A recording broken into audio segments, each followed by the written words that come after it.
Naghahanap ba kayo ng panregalo nyo sa tatay nyo, boyfriend nyo, kapatid nyo, kuya nyo na mura lang pero sulit na sulit?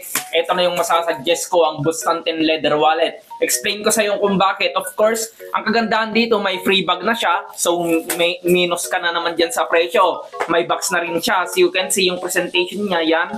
And meron pa siyang ganito.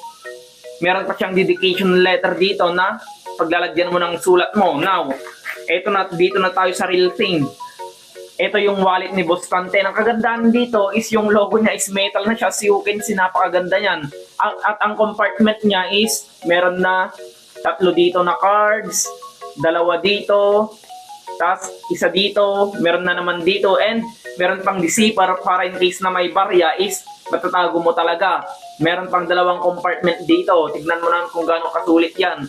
Now, if you're looking forward to buy this one para pandigaro, hindi cheap tignan pero mura lang siya. Check out na bago pa maubusan.